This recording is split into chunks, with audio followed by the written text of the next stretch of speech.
Brought to you by Haier, world's number one home appliances brand.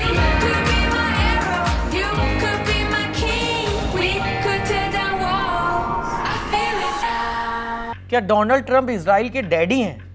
पता है नहीं है, लेकिन ईरान के विदेश मंत्री अब्बास अरागची तो ट्रंप को इजराइल का डैडी बता रहे हैं। 28 जून की तड़के सुबह उन्होंने एक्स पर एक पोस्ट किया जिसमें लिखा था, ईरान के महान और शक्तिशाली लोगों ने दुनिया को दिखाया कि हमने इजरायली सत्ता के पास कोई विकल्प नहीं छोड़ा। हमारी मिसाइलों से बचने के लिए उसे अपने डैडी के पास भागना पड़ा। हम धमकी और बेइज्जती को बर्दाश्त नहीं करते।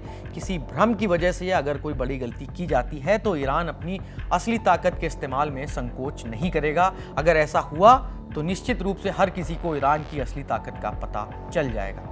अब बताते हैं कि ईरान, इजराइल और अमेरिका के बीच ये डैडी वाला प्रकरण कहां से आया। इसकी शुरुआत तब हुई जब ईरान और इजराइल के बीच सीज फायर के उल्लंघन पर ट्रंप अपनी नाराजगी जाहिर कर रहे थे। इस दौरान उन्होंने अपशब्दों का इस्तेमाल किया था।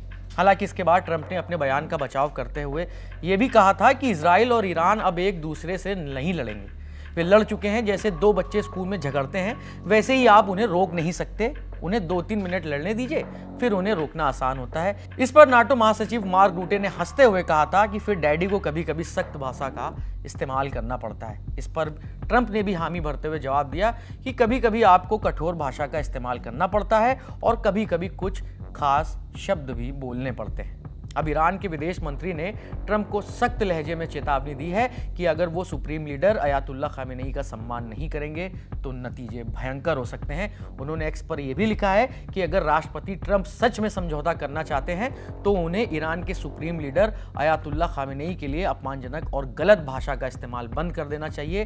ट्रंप को सुप्रीम लीडर के करोड़ों फॉलोअर्स की भावनाएं को आहत करना बंद करना चाहिए। इजराइल ईरान संघर्ष में अमेरिकी हस्तक्षेप के बाद से ईरान ने सख्त रुख अपनाया हुआ है। अमेरिका ने ईरान के 3 न्यूक्लियर साइटों पर हमला किया था। इसके जवाब में ईरान ने कतर में अमेरिकी एयरबेस को निशाना बनाया। अब रिपोर्ट यह है कि इन हमलों के बाद से ही अमेरिका लगातार ईरान से सीधी बातचीत करने की कोशिश कर रहा है।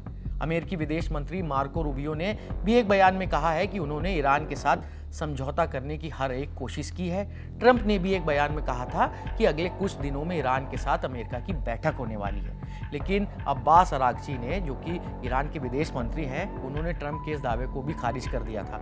उन्होंने कहा कि फिलहाल अमेरिका के साथ किसी तरह के समझौते के लिए कोई बातचीत निर्धारित नहीं है। इस खबर के लिए जरूरी जानकारियां जुटाई हैं हमारे साथी रवि सुमन ने। कैमरा संभाल रहे हैं साथी राशिद। मैं हूं नीरज और आप देखते रहिए दी लल्लन टॉक।